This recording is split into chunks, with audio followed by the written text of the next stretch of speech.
పల్నాడు జిల్లా నర్సరావుపేటలో ఉద్రిక్తత నెలకొంది. వైసీపీ, టీడీపీ నాయకుల మధ్య గొడవ జరిగింది. ఈ ఘటనలో వైసీపీ నాయకులు తెలుగుదేశం పార్టీ నేతలపై దాడి చేశారు. కారు సైడ్ ఇచ్చే విషయంలో వాగ్వాదం తలెత్తి ఇరు పార్టీ నేతలు కొట్టుకున్నట్లు స్థానికులు తెలిపారు. ఈ ఘర్షణలో అధికార పార్టీ నేతలకు తీవ్ర గాయాలయ్యాయి. వారిని స్థానిక ఆసుపత్రికి తరలించినట్లు చెప్పారు. గాయపడ్డ వారిని ఎమ్మెల్యే అరవింద బాబు పరామర్శించారు. మాజీ ఎమ్మెల్యే గోపిరెడ్డి శ్రీనివాసరెడ్డి పల్లెల్లో ఫంక్షన్ రాజకీయాలు నడుపుతున్నారని అరవింద బాబు మండిపడ్డారు. రంగారెడ్డి జిల్లా నార్సింగి పోలీస్ స్టేషన్ పరిధిలో విషాదం చోటు చేసుకుంది. 32 అంతస్తు పైనుండి దూకి ఓ సాఫ్ట్వేర్ ఉద్యోగి బలవన్మరణానికి పాల్పడ్డాడు. మృతుడు ఢిల్లీకి చెందిన అమద్ జైన్గా పోలీసులు గుర్తించారు.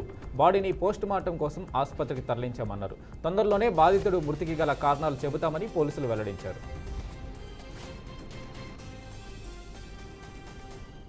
ఇంటర్ అడ్వాన్స్డ్ సప్లిమెంటరీ పరీక్షలు కర్నూలు జిల్లాలో ప్రశాంతంగా ప్రారంభమయ్యాయి. నేటి నుంచి ఈ నెల 20వ తేదీ వరకు ఈ పరీక్షలు కొనసాగనున్నాయి. ఈ పరీక్షలకు సంబంధించి అన్ని ఏర్పాట్లను పూర్తి చేసినట్లు అధికారులు తెలిపారు. జిల్లాలో మొత్తం 52 కేంద్రాల్లో మొదటి ఏడాది 16,292 మంది, రెండో ఏడాది 5,032 మంది విద్యార్థులు దరఖాస్తు చేసుకున్నారు. పరీక్షా కేంద్రాల వద్ద 144 సెక్షన్ అమల్లో ఉంటుందని తెలిపారు. ఖమ్మం జిల్లాలో మున్నేరు రిటర్నింగ్ వాల్ నిర్మాణ పనులను మంత్రి పొంగులేటి శ్రీనివాసరెడ్డి పరిశీలించారు. గత ఏడాది మున్నేరు వరదల్లో వేల కుటుంబాలు ఇబ్బందులు పడ్డారని మంత్రి చెప్పారు. ప్రజల ఇబ్బందిని ముఖ్యమంత్రితో పాటు మంత్రులమంతా చూశామన్నారు. అందుకే వరదల సమయంలో 5-6 రోజులు పర్యవేక్షించామని ఆయన తెలిపారు. భవిష్యత్తులో పేదల వరదలకు నష్టపోవద్దనే ఆలోచనతో ప్రభుత్వం రిటైనింగ్ వాల్ నిర్మిస్తుందని పేర్కొన్నారు. నిర్మల్ జిల్లా వాహనల్పాడ్ గ్రామానికి చెందిన రైతులు కేసీఆర్ పాలనను గుర్తు చేసుకుని కన్నీటి పర్యంతమయ్యారు. రైతుని రాజు చేసిన గొప్ప నాయకుడు కేసీఆర్ అని భావోద్వేగానికి లోనయ్యారు. తాము 6 కాలం కష్టపడి పండించిన ధాన్యాన్ని కొనుగోలు కేంద్రాలకు తీసుకొస్తే కేంద్రం నిర్వాహకులు నానా రకాలుగా ఇబ్బందులు పెడుతున్నారని రైతన్నలు వాపోయారు. కాంగ్రెస్ ప్రభుత్వం రైతులను పూర్తిగా నిర్లక్ష్యం చేసిందన్నారు. నాడు కేసీఆర్ పాలనే బాగుందని, సాగుకు 24 గంటల కరెంట్, సబ్సిడీపై విత్తనాలు, ఎరువులు, రైతు బంధు ద్వారా పంట పెట్టుబడి ఇచ్చి తమని ఆదుకున్నారని గుర్తు చేసుకున్నారు. ఎన్టీఆర్ జిల్లా సంగళ్లపాలెం గ్రామంలో దారుణం జరిగింది. ఉపాధి హామీ పథక ఫీల్డ్ అసిస్టెంట్ రవితేజ ఆగడాలు తట్టుకోలేక ఓ మహిళ సెల్ఫీ వీడియో తీసుకుని ఆత్మహత్య చేసుకుంది. తన కుమారుడని ఇంజనీరింగ్ చదివించేందుకు ఉపాధి హామీ పనులకు వచ్చానని వీడియోలో తెలిపింది. పనులు చేస్తుండగా ఫీల్డ్ అసిస్టెంట్ రవితేజ తనను వ్యక్తిగతంగా టార్గెట్ చేసి అసభ్యకరంగా మాట్లాడాడని వాపోయింది. బాధితురాలని ప్రభుత్వ ఆసుపత్రికి తరలించగా అప్పటికే ఆమె మృతి చెందినట్లు డాక్టర్స్ చెప్పారు. ఘటనపై పోలీసులు కేసు నమోదు చేసి దర్యాప్తు చేస్తున్నారు. భారత్పై యుద్ధం గెలిచామని పాకిస్తాన్ ప్రధానమంత్రి షెహబాజ్ షరీఫ్ గొప్పలు చెప్పుకున్నారు. అసలు తాము సీజ్ ఫైర్ కోసం అభ్యసించలేదని కూడా ఆయన చెప్పడం గమనార్హం. అయితే తాజాగా ఆ దేశ మాజీ క్రికెటర్ షాహిద్ అఫ్రీది మరో అడుగు ముందుకేసి కరాచీలో జరిగిన విక్టరీ ర్యాలీలో పాల్గొన్నారు. ఇందుకు సంబంధించిన వీడియో ప్రస్తుతం సామాజిక మాధ్యమాల్లో వైరల్ అవుతోంది. ఇక పహల్గాం ఉగ్రదాడి సమయంలోనూ భారత ప్రభుత్వంతో పాటు మన సైన్యంపై అతడు అనుచిత వ్యాఖ్యలు చేశారు. Team India star batter Virat Kohli test క్రికెట్కు రిటైర్మెంట్ ప్రకటించి అందరికీ షాక్ ఇచ్చాడు. సోషల్ మీడియా వేదికగా రన్ మెషిన్ లాంగ్ ఫార్మాట్కు వీడ్కోలు పలికాడు. ఈ మేరకు తన ఇన్స్టాగ్రామ్ ఖాతాలో ఓ భావోద్వేగ పూరిత పోస్టును పెట్టాడు కోహ్లీ. టెస్ట్ క్రికెట్లో దేశం తరపున అరంగేట్రం చేసి 14 ఏళ్లు ఆడడం ఎంతో గొప్ప విషయమని కోహ్లీ పేర్కొన్నాడు. టెస్ట్ ఫార్మాట్ తనకు ఎంతో నేర్పిందని, తనను పరీక్షించిందని, తనను తీర్చిదిద్దిందని, జీవితానికి కావాల్సిన ఎన్నో పాఠాలు నేర్పినట్లు కోహ్లీ పేర్కొన్నాడు. అంతర్జాతీయ నర్సుల దినోత్సవం సందర్భంగా పిఠాపురం నియోజకవర్గానికి చెందిన ప్రభుత్వ సాఫ్ట్ నర్సులతో AP deputy CM Pawan Kalyan ప్రత్యేకంగా భేటీ అయ్యారు. విశిష్ట సేవలు అందించిన 8 మంది నర్సులను ఉప ముఖ్యమంత్రి సత్కరించారు. వైద్య రంగంలో నర్సులు అందిస్తున్న సేవలు అనన్య సామాన్యమని చెప్పారు. ఫ్లోరెన్స్ నైటింగేల్ స్ఫూర్తితో రోగులకు స్వస్థత కలిగేలా వృత్తికి గౌరవాన్ని తీసుకొస్తున్నారని కొనియాడారు. నిస్వార్థంగా వారు అందించే సేవలు వెలకట్టలేనివని అన్నారు. వైసీపీ నేత మాజీ ఎంపీ కేశినేని నానిపై టీడీపీ నేత బుగ్దా వెంకన్న తీవ్ర స్థాయిలో ధ్వజమెత్తారు. కేశినేని నానికి చంద్రబాబు నాయుడు రాజకీయ భిక్ష పెట్టారని, అయినా విశ్వాసం లేకుండా చంద్రబాబు పైనే విమర్శలు చేస్తున్నారని అన్నారు. టీడీపీ ఎంపీగా ఉంటూనే జగన్కు కోవర్టుగా పనిచేసిన వ్యక్తి కేశినేని నాని అని ఆరోపించారు. ప్రముఖ తమిళ సినీ నటుడు విశాల్ అస్వస్థతకు గురయ్యారు. ఓ కార్యక్రమంలో ముఖ్య అతిథిగా పాల్గొన్న ఆయన వేదికపైనే ఉన్నట్టుండి స్పృహ తప్పి పడిపోయారు. తమిళనాడులోని విల్లుపురం జిల్లాలో ఈ ఘటన చోటు చేసుకుంది. దీంతో అక్కడున్న వారంతా ఒక్కసారిగా ఆందోళనకు గురయ్యారు. అప్రమత్తమైన నిర్వాహకులు, అభిమానులు వెంటనే ఆయనకు ప్రథమ చికిత్స అందించారు. దీంతో కొద్దిసేపటికే విశాల్ తేరుకున్నారు. గతేడాది 6,956 నర్సింగ్ ఆఫీసర్ పోస్టులను భర్తీ చేశామని, మరో 2,322 పోస్టుల భర్తీ ప్రక్రియ కొనసాగుతుందని ఆరోగ్య శాఖ మంత్రి దామోదర రాజనరసింహ స్పష్టం చేశారు. కుటుంబ సభ్యుల కంటే ఎక్కువగా నర్సులే రోగులకు సేవలు అందిస్తున్నారన్నారు. కోట్ల మంది పేషెంట్ల ప్రాణాలు కాపాడడంలో కీలక పాత్రను పోషిస్తున్నారని మంత్రి కొనియాడారు. ప్రభుత్వ వైద్య రంగంలో నర్సింగ్ వ్యవస్థను బలోపేతం చేసేందుకు అన్ని రకాల చర్యలు తీసుకుంటున్నామని తెలిపారు. జగ్గారెడ్డి చేసిన వ్యాఖ్యలకు Malkajgiri MP Etela Rajender mass counter ఇచ్చారు. తెలంగాణ గతంలో ధనిక రాష్ట్రమని చెప్పిన రైతులకు 1,00,000 కూడా రుణమాఫీ చేయలేకపోయారని ఆరోపించారు. కేసీఆర్ విచ్చలవిడిగా అప్పులు చేసిన రైతు బంధు ఇచ్చారని కామెంట్ చేశారు. ఆర్థిక మంత్రిగా చేసిన అనుభవంతో కాంగ్రెస్ ఇచ్చిన 6 గ్యారంటీలు అమలు కష్టమని ఆనాడే చెప్పానని అన్నారు. ప్రజలకు అబద్ధాలే నచ్చుతాయని ఎన్నికల ముందు రేవంత్ రెడ్డి అన్నారని గుర్తు చేశారు. ప్రపంచంలోనే గొప్ప ఈవెంట్లలో ఒకటిగా పేరు పొందిన మిస్ వరల్డ్ పోటీలు హైదరాబాద్లో జరుగుతున్నాయని, ఇంకా మరిన్ని ప్రపంచ ఈవెంట్లకు తెలంగాణ ప్రభుత్వం ప్లాన్ చేస్తుందని ముఖ్యమంత్రి రేవంత్ రెడ్డి చెప్పారు. తెలంగాణ రైజింగ్ కార్యాచరణ ద్వారా ఆర్థికాభివృద్ధి, పెట్టుబడులు, ఉద్యోగాలు, సంక్షేమం సమతుల్యంగా సాగుతుందన్నారు. $1 ట్రిలియన్ ఆర్థిక వ్యవస్థగా ఎదగడంలో, హైదరాబాద్ను అత్యద్భుత నగరంగా మార్చడంలో అందరి సహకారం కోరుతున్నామని తెలిపారు. అన్ని రంగాల్లో హైదరాబాద్ దూసుకుపోతుందని, హైదరాబాద్కు బ్రాండ్ అంబాసిడర్లుగా మారాలని, మన విజయాలను ప్రపంచానికి చూపాలని పిలుపునిచ్చారు. Team India star batter Virat Kohli test cricket కు రిటైర్మెంట్ ప్రకటించారు. సోషల్ మీడియా వేదికగా రన్ మిషన్ లాంగ్ ఫార్మాట్ కు వీడ్కోలు పలికారు. దీంతో కింగ్ కోహ్లీ టెస్టులకు రిటైర్మెంట్ ప్రకటించడంపై మాజీ ప్లేయర్లు ఆశ్చర్యం వ్యక్తం చేశారు. ఎందుకు రిటైర్ అయ్యావు కోహ్లీ అంటూ team India legend spinner Harbhajan Singh X వేదికగా ప్రశ్నించారు. అలాగే ఇంగ్లాండ్ మాజీ క్రికెటర్ కేవిన్ పీటర్స్ కూడా విరాట్ షాకింగ్ వీడ్కోల్పై స్పందించారు. కోహ్లీ ఏంటి నిర్ణయమని అర్థం వచ్చేలా ఎక్స్ పోస్ట్ చేశారు. భారత పౌరుల భద్రత కోసం, వ్యూహాత్మక ప్రయోజనాల కోసం 10 ఉపగ్రహాలు నిరంతరం పనిచేస్తున్నాయని భారత అంతరిక్ష పరిశోధన సంస్థ ఇస్రో చైర్మన్ నారాయణన్ తెలిపారు. భారత్, పాక్ మధ్య ఉద్రిక్తతలు కొనసాగుతున్న వేళ దేశ భద్రత కోసం ఇస్రో చేస్తున్న కృషి గురించి ఆయన వివరించారు. ఇంఫాల్లో జరిగిన సెంట్రల్ అగ్రికల్చర్ యూనివర్సిటీ 5వ స్నాతకోత్సవంలో ప్రసంగిస్తూ ఆయన ఈ కీలక వ్యాఖ్యలను చేశారు. మన పొరుగు దేశాల నుంచి అందరికీ తెలుసు, అందుకే మన దేశ భద్రత కోసం ఉపగ్రహాలను వినియోగించాల్సిందేనని ఆయన అన్నారు.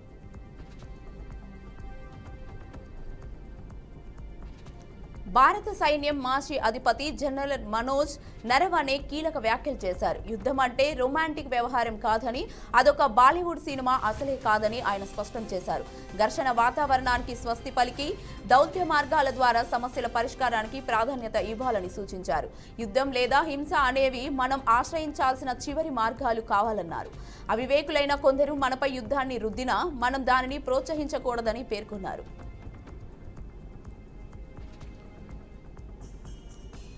నిన్నటి వరకు ఉప్పు నిప్పుగా ఉన్న చైనా, అమెరికా మధ్య సంచలన పరిణామం చోటు చేసుకుంది. రెండోసారి అమెరికా అధ్యక్షుడిగా ఎన్నికైన ట్రంప్ ప్రపంచంలోని వివిధ దేశాలపై ప్రతీకార సుంకాలను అమాంతం పెంచేశాడు. దీంతో ప్రపంచ మార్కెట్లు కుదేలవడంతో పాటు అమెరికా ఆర్థిక మాంద్యం వైపు అడుగులు వేస్తుందని విశ్లేషకులు హెచ్చరించడంతో సుంకాల పెంపు నిర్ణయాన్ని ట్రంప్ వెనక్కి తీసుకున్నారు. ఎవరూ ఊహించని విధంగా ఈరోజు అమెరికా, చైనా మధ్య జరిగిన చర్చలు సఫలమయ్యాయి. ఈ మేరకు అమెరికా, చైనా పరస్పర సుంకాలను తగ్గించుకునేందుకు 90 రోజుల ఒప్పందంపై సంతకం చేశాయి.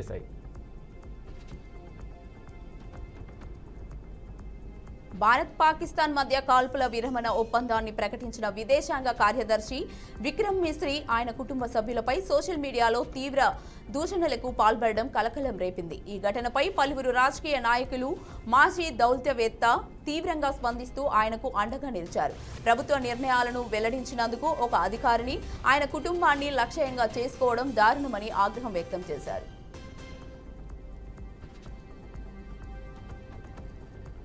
భారత్ పాకిస్తాన్ మధ్య యుద్ధ వాతావరణం నెలకొంది. పాక్ సైన్యం ముఖ్యంగా జమ్మూ కాశ్మీర్ రాష్ట్రంలోని పలు ప్రాంతాలను లక్ష్యంగా చేసుకుని కాల్పులు జరిపారు. అలాగే డ్రోన్లు, మిస్సైల్స్తో దాడులు చేశారు. ఈ దాడుల్లో స్థానికులు మృతి చెందారు. కాగా పాక్ దాడిలో మృతి చెందిన వారి కుటుంబ సభ్యులను సీఎం ఒమర్ అబ్దుల్లా కలిశారు. 3-4 రోజులు జమ్మూ కాశ్మీర్లో యుద్ధం లాంటి వాతావరణం ఉందన్నారు. పాకిస్తాన్ కాల్పుల వల్ల పూంచ్ ప్రాంతం ఎక్కువగా ప్రభావితమైందని ఆయన చెప్పారు. ఈ క్లిష్ట పరిస్థితుల్లో కూడా సోదరభావాన్ని కాపాడుకునేందుకు పూంచ్ ప్రజలు ధన్యవాదాలు అని సీఎం తెలిపారు. శ్రీ సత్యసాయి జిల్లా కొత్త చెరువులో సంగమేశ్వరుని రథోత్సవం కన్నుల పండుగగా సాగింది. రథోత్సవ వేడుక తిలకించడానికి వేలాది మంది భక్తులు తరలి రావడంతో సంగమేశ్వరుని దేవాలయం కిటకిటలాడింది. ప్రతి ఏటా వైశాఖ శుద్ధ పౌర్ణమి నాడు సంగమేశ్వర స్వామి రథోత్సవం నిర్వహించడం ఆనవాయితీ. అశేష భక్తజన సమూహము నడుమ రథోత్సవం అత్యంత వైభవంగా జరిగింది. సంగమేశ్వరుడు పార్వతీదేవి మొదటిగా పల్లకిపై ఊరేగించి అనంతరం రథముపై ఉత్సవమూర్తులను ఆశీనులు చేశారు. ఈ వేడుకల్లో పుట్టపర్తి ఎమ్మెల్యే సింధూరారెడ్డి, మాజీ మంత్రి పల్లె రఘునాథ్ రెడ్డి కూడా పాల్గొని ఆ దేవదేవుడి ప్రత్యేక పూజలు చేశారు.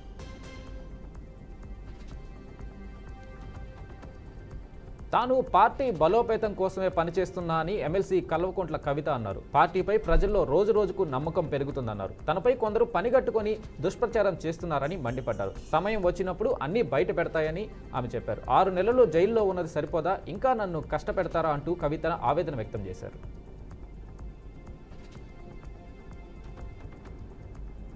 ఆంధ్రప్రదేశ్ హైకోర్టుకు వేసవి సెలవులు ప్రకటించారు. ఈ రోజు నుంచి జూన్ 13 తేదీ వరకు వేసవి సెలవులు ప్రకటించారు. తిరిగి జూన్ 16 నుంచి పూర్తి స్థాయి కోర్టు కార్యకలాపాలు ప్రారంభమవుతాయి. కానీ అత్యవసర వ్యాజ్యాల విచారణకు వెకేషన్ కోర్టులు ఏర్పాటు చేస్తూ హైకోర్టు ఉత్తర్వులు ఇచ్చింది. మొదటి దశ వెకేషన్ కోర్టులు ఈ నెల 15, 22, 29వ తేదీలో విచారణలు చేపట్టనున్నారు. భారత్ పాకిస్తాన్ మధ్య కాల్పుల విరమణ ఒప్పందంలో అమెరికా ప్రమేయం ఉందా అని కేంద్ర ప్రభుత్వాన్ని కాంగ్రెస్ ప్రశ్నించింది. ఉభయ దేశాల మధ్య ఉద్రిక్తతలు తగ్గించడానికి తాము మధ్యవర్తిత్వం వహించామని అమెరికా అధ్యక్షుడు డొనాల్డ్ ట్రంప్ ప్రకటించారు. యుద్ధ వాతావరణం తగ్గడంలో అమెరికా ప్రమేయం ఉందా అని చెప్పాలని కాంగ్రెస్ పార్టీ ప్రధాన కార్యదర్శి కేసీ వేణుగోపాల్ డిమాండ్ చేశారు. మన దేశ విదేశీ విధానంలో ఏవైనా మార్పులు చోటు చేసుకున్నాయా అనేది కూడా చెప్పాలని ఆయన అన్నారు. భారత్ పాకిస్తాన్ మధ్య ఉన్న కాశ్మీర్ అంశంపై మధ్యవర్తిత్వానికి మూడో పక్షాన్ని అనుమతించడం ద్వారా సిమ్లా ఒప్పందాన్ని ఉల్లంఘించారా అని ఆయన నిలదీశారు. ఎంపీ ఈటెల రాజేందర్ రెడ్డి ఏ కులానికి చెందిన వ్యక్తి, రెడ్డి కులమా ముదిరాజ్ కులమా క్లారిటీ ఇవ్వాలని TPCC chief MLC Mahesh Kumar Goud ప్రశ్నించారు. ఆయనది ఏ కులమో ఆయనకు క్లారిటీ లేదన్నారు. సీఎం రేవంత్ రెడ్డిపై ఇష్టానుసారంగా మాట్లాడితే కాంగ్రెస్ కార్యకర్తలు ఊరుకోరని ఎంపీ ఈటెలకి మాస్ వార్నింగ్ ఇచ్చారు. బీజేపీ ప్రెసిడెంట్ పదవి దక్కలేదన్న ఆక్రోశంతో ఈటెల రాజేందర్ అలా మాట్లాడుతున్నారని విమర్శించారు.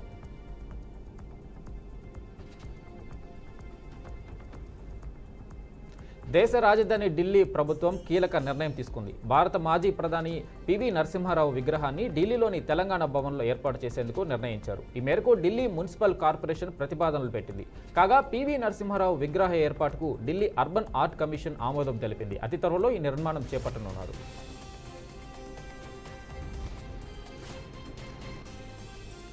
రాష్ట్ర హోంశాఖ మంత్రి వంగలపూడి అనిత విశాఖ జిల్లా సింహాద్రి అప్పన్నకు మొక్కులు తీర్చుకున్నారు. ఆలయ కార్యనిర్వహణ అధికారి ఎన్ సుజాత, ఆలయ ప్రధాన అర్చకులు స్వాగతం పలికి దర్శన ఏర్పాట్లు చేశారు. ఈ క్రమంలో హోంమంత్రి అనిత మెట్లెక్కి కొండకు వెళ్లి సింహాచలేశుణ్ణి దర్శనం చేసుకున్నారు. ధ్వజస్తంభం వద్ద అర్చక పెద్దలతో కలిసి ఈవో సాంప్రదాయంగా స్వాగతం పలికారు. కప్పస్తంభం ఆలింగనం చేసుకున్న మంత్రి మనసులోని కోరికలు స్వామివారికి నివేదించుకున్నారు. అంతరాయంలో అర్చకులు మంత్రి పేరు అష్టోత్తర శతనార్చన చేశారు.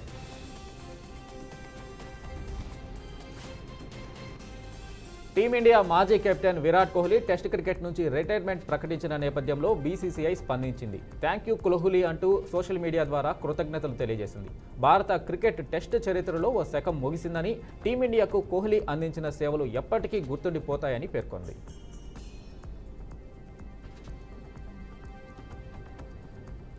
విదేశాంగ కార్యదర్శి విక్రమ్ మిశ్రీపై నెట్టింట్లో ట్రోలింగ్పై ఎంఐఎం అధ్యక్షుడు హైదరాబాద్ ఎంపీ అసదుద్దీన్ ఓవైసీ తీవ్ర స్థాయిలో స్పందించారు. అత్యంత క్లిష్ట సమయంలో ప్రభుత్వ ప్రతినిధిగా మిస్రీ వ్యవహరించిన తీరు అద్భుతమని కొనియాడారు. కానీ విక్రమ్ మిస్రీని ఆయన కుటుంబ సభ్యులను టార్గెట్గా చేసుకుని కొంతమంది సోషల్ మీడియాలో అనుచిత వ్యాఖ్యలు చేయడం సరికాదని అన్నారు.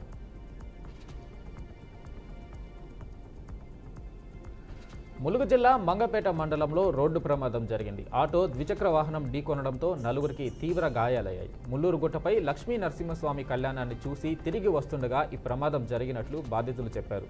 క్షతగాత్రులను స్థానిక ఆసుపత్రికి తరలించినట్లు స్థానికులు తెలిపారు. ఘటనపై పోలీసులు విచారణ చేపట్టారు.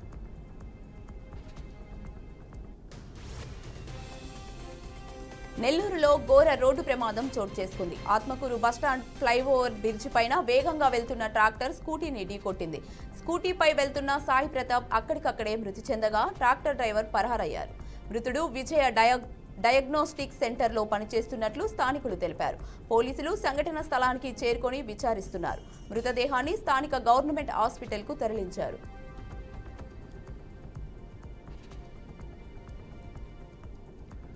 పశ్చిమ గోదావరి జిల్లా నర్సాపురంలోని జన సైనికులు ఆవేదన వ్యక్తం చేశారు. రాష్ట్రంలో 164 స్థానాలు గెలవడానికి ముఖ్య కారకుడైన డిప్యూటీ సీఎం పవన్ కళ్యాణ్కు సరైన గౌరవం దక్కడం లేదన్నారు.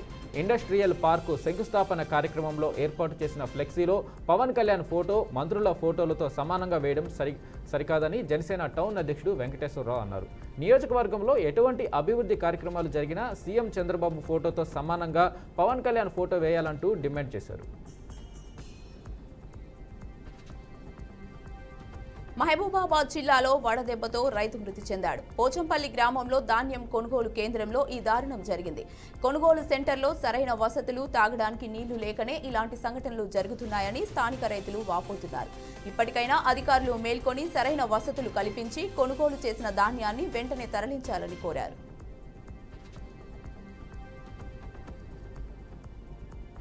భారత్ పాక్ ఉద్రిక్తతలపై అమెరికా మరోసారి స్పందించింది. ఇరు దేశాల మధ్య మధ్యవర్తిత్వం వహించేందుకు సిద్ధమని ప్రకటించిన అమెరికా ఇరు దేశాల మధ్య ప్రత్యక్ష చర్చలకు తాము మద్దతిస్తామని స్పష్టం చేసింది. కాగా ఈ అంశంపైన అమెరికా విదేశాంగ శాఖ మంత్రి మార్క్ రూబియో యూకే విదేశాంగ శాఖ మంత్రి డేవిడ్ లామీతో మాట్లాడారు. కాల్పుల విరమణ తర్వాత ఇరు దేశాలు ప్రత్యక్షంగా చర్చలు జరపడానికి అమెరికా సాయం చేస్తుందని మార్క్ రూబియో అన్నారు. ద్వైపాక్షిక సంబంధాలను బలోపేతం చేయడానికి కొనసాగుతున్న ప్రయత్నాలను ప్రోత్సహిస్తున్నట్లు ఆయన తెలిపారు. నిర్మల్ జిల్లా బైంసా మండలంలో విషాదకర ఘటన చోటు చేసుకుంది. అప్పుల బాధ తట్టుకోలేక యువ రైతు ఆత్మహత్య చేసుకున్నాడు. ఈ ఏడు పంటలు సరిగా పండక అప్పులు పెరిగిపోవడంతో ఇటీవల బ్యాంకులో లోన్ తీసుకొని కొందరు అప్పులను చెల్లించినట్లు బంధువులు తెలిపారు. అయినా అప్పులు తీరకపోవడంతో మనస్తాపం చెంది ఉరివేసుకొని ఆత్మహత్యకు పాల్పడ్డారని వాపోయారు. ఘటనపై పోలీసులు కేసు నమోదు చేశారు. Star batsmen Virat Kohli test క్రికెట్కు వీడ్కోలు పలకడంపై ఏపీ ముఖ్యమంత్రి చంద్రబాబు స్పందించారు. భారత క్రీడా చరిత్రలో ఒక విశేషమైన ఘట్టం ముగిసినట్లేనని పేర్కొన్నారు. కోహ్లీ క్రీడా స్ఫూర్తి, అంకితభావం, నాయకత్వ లక్షణాలు ఎనలేనివని కొనియాడారు. టెస్ట్ ఫార్మేట్లో కెప్టెన్గా, బ్యాట్స్మెన్గా భారత జట్టుకు చిరస్మరణీయ విజయాలు అందించాడని గుర్తు చేశారు. అతడి దృఢ సంకల్పం, దూకుడు యువ క్రీడాకారులకు ఆదర్శప్రాయమని తెలిపారు.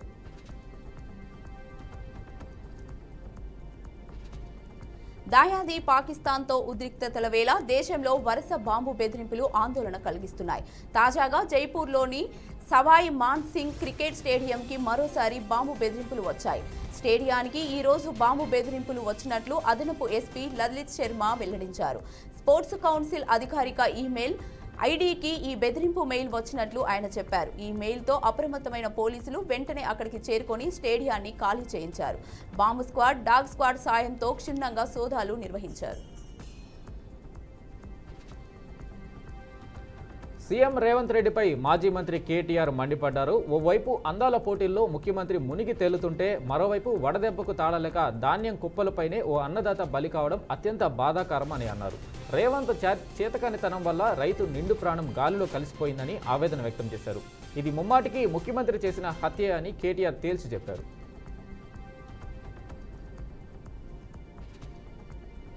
ద్రోణి ప్రభావంతో తెలంగాణలో 4 రోజులు వానలు పడతాయని హైదరాబాద్ వాతావరణ కేంద్రం తెలిపింది. ఉరుములు, మెరుపులు, భారీ ఈదురుగాలులతో కూడిన వర్షాలు కురుస్తాయని హెచ్చరించింది. గంటకు 40 నుంచి 50 కిలోమీటర్ల వేగంతో గాలులు వీచే అవకాశం ఉందని హెచ్చరించింది. అంతేకాక పలు జిల్లాలకు ఎల్లో అలర్ట్ ని జారీ చేసింది. అన్నమయ్య జిల్లా మదనపల్లిలో దారుణం చోటు చేసుకుంది. గుర్తు తెలియని మహిళ సజీవ దహనం స్థానికంగా కలకలం రేపుతుంది. రామసముద్రం మండలం చెంబకూరు పంచాయతీ ఎలకపల్లి సమీపంలోని నరేందర్ రెడ్డి పొలంలో గుర్తు తెలియని వ్యక్తులు మహిళ కాళ్ళు చేతులు కట్టేసి పెట్రోల్ పోసి నిప్పంటించారు. రామసముద్రం పోలీసులు ఘటనా స్థలాన్ని పరిశీలించి దర్యాప్తు చేస్తున్నారు.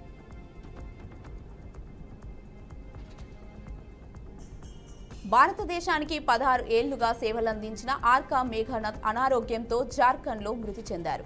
ఆదిలాబాద్ జిల్లా బజార్ హత్కూర్కి చెందిన మేఘనాథ్ పార్థివ దేహాన్ని సిఆర్పీఎఫ్ పోలీసులు స్వగ్రామానికి తరలించారు. అనంతరం యువకులు బైక్ ర్యాలీ చేపట్టారు. ఎమ్మెల్యే అనిల్ జాదవ్ జవాన్ పార్థివ దేహానికి నివాళులర్పించి లాంఛనాలతో అంత్యక్రియలు నిర్వహించారు. భారత్ పాకిస్తాన్ దేశాల మధ్య ఉద్రిక్త పరిస్థితుల నేపథ్యంలో సరిహద్దు రాష్ట్రాల్లో చిక్కుకున్న ఇతర రాష్ట్రాల ప్రజలు స్వస్థలాలకు వెళ్తున్నారు. ఈ క్రమంలో తెలంగాణకు చెందిన ప్రజలు కూడా స్వస్థలాలకు బయలుదేరారు. ఇవాళ 162 మంది తెలంగాణ వాసులు దేశ రాజధాని ఢిల్లీకి చేరుకున్నారు. ప్రస్తుతం ఢిల్లీలోని తెలంగాణ భవన్లో వాళ్ళు ఉన్నారు. ఈ విషయాన్ని రాష్ట్ర ప్రభుత్వం వెల్లడించింది. కాల్పుల విరమణకు అంగీకారం తెలిపిన కొన్ని గంటల్లోనే మాట తప్పిన పాకిస్తాన్ సైన్యం భారత్పై దాడి చేసింది. పూంచ్ జిల్లాలోని ఆర్ఎస్పురా సెక్టార్లో భారత సైనిక స్థావరంపై దాడికి పాల్పడింది. ఈ ఘటనలో 2 ఆర్మీ జవాన్లు, 1 ఎయిర్ ఫోర్స్ జవాన్తో పాటు బార్డర్ సెక్యూరిటీ ప్రాణాలు కోల్పోయారు. మహమ్మద్ ఇంతియాజ్ కుమారుడు ఇమ్రాన్ తన తండ్రి మరణంపై భావోద్వేగంతో స్పందించారు. తన తండ్రి దేశం కోసం ప్రాణాలు అర్పించడం ఎంతో గర్వంగా ఉందని వ్యాఖ్యానించారు. దేశం కోసం ప్రాణాలు అర్పించిన ప్రతి ఒక్కరికి తాను సెల్యూట్ చేస్తానని అన్నారు.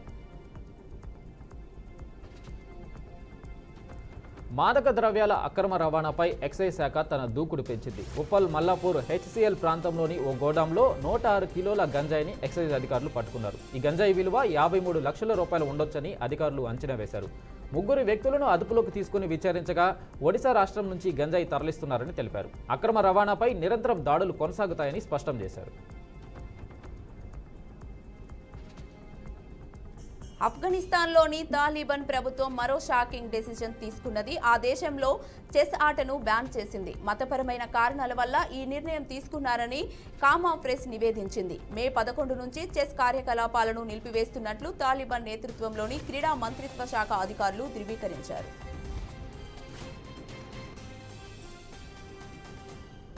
మతాన్ని హింసకు వాడుకోవడం ఆటవిక సాంప్రదాయమని, ప్రపంచంలో ఏ దేశంలోనైనా ఉగ్రవాదులను మట్టు పెట్టాల్సిందేనని సిపిఐ జాతీయ కార్యదర్శి నారాయణ అన్నారు. దేశంలో జరుగుతున్న టెర్రరిస్టు దాడులపై ప్రజలకు అనేక అనుమానాలు వస్తున్నాయన్నారు. దేశంలో ఎన్నికలు జరిగినప్పుడే టెర్రరిస్టులు దాడులు జరపడం, దానిని బీజేపీ వాడుకోవడం అనుమానాలకు తావిస్తుందన్నారు. కాశ్మీర్లోని పెహల్గాంలో ఉగ్రవాదులు అమాయకులను చంపడాన్ని తీవ్రంగా ఖండిస్తున్నట్లు ఆయన తెలిపారు. జేపీపై ఉన్న ఫ్రస్ట్రేషన్ సీఎం రేవంత్ రెడ్డిపై చూపించడం కరెక్ట్ కాదని భువనగిరి ఎంపీ చామల కిరణ్ కుమార్ రెడ్డి విమర్శించారు. ఈటెల రాజేందర్ మీరు కమ్యూనిస్టు భావజాలం ఉండి బీజేపీలోకి వెళ్లారని గుర్తు చేశారు. బీజేపీలో లాస్ట్ విండింగ్ నుంచి రైట్ వింగ్కు పోవడం వల్ల మీ రైట్ మెదడు దెబ్బతిన్నట్లు సెటైర్లు వేశారు. బీఆర్ఎస్లో పంచాయతీ పెట్టుకొని బీజేపీలోకి వెళ్లి అక్కడ పరిస్థితి అర్థం కావడం లేదన్నారు.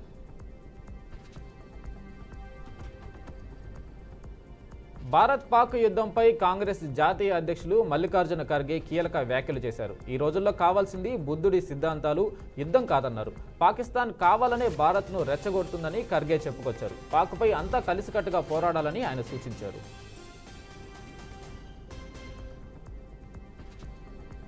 భారత్ పాక్ మధ్య ఉద్రిక్తతలు, కాల్పుల విరమణ నేపథ్యంలో ప్రధాని నరేంద్ర మోదీ ఇవాళ 8 గంటలకు జాతిని ఉద్దేశించి ప్రసంగించబోతున్నారు. పెహల్గాం ఉగ్రదాడికి ప్రతీకారంగా భారత్ ఆపరేషన్ సింధూర్ను చేపట్టింది. ఈ ఆపరేషన్లో భారత సైన్యం విజయం సాధించినట్లు రక్షణ శాఖ అధికారులు వెల్లడించారు. తీవ్ర సస్పెన్స్ క్రియేట్ చేసిన ఈ ఆపరేషన్ తర్వాత ప్రధాని తొలిసారి మీడియా ముందుకు రాబోతున్నారు. దీంతో ఆయన ఏం చెప్పబోతున్నారు అనేది ఉత్కంఠగా మారింది. భారత్ చేపట్టిన ప్రతీకార దాడులతో అల్లాడిపోయిన పొరుగు దేశం పాకిస్తాన్ను వరుస భూకంపాలు వణికిస్తున్నాయి. పాక్లో భూ ప్రకంపనలు నమోదవుతున్నాయి. తాజాగా మరోసారి అక్కడ భూమి కంపించింది. మధ్యాహ్నం 1:20 సమయంలో భూమి ఒక్కసారిగా కంపించింది. రిక్టర్ స్కేలుపై భూకంప తీవ్రత 4.6గా నమోదైనట్లు నేషనల్ సెంటర్ ఫర్ సిస్మోలజీ వెల్లడించింది. భూమికి 10 కిలోమీటర్ల లోతులో భూకంప కేంద్రాన్ని గుర్తించినట్లు తెలిపింది.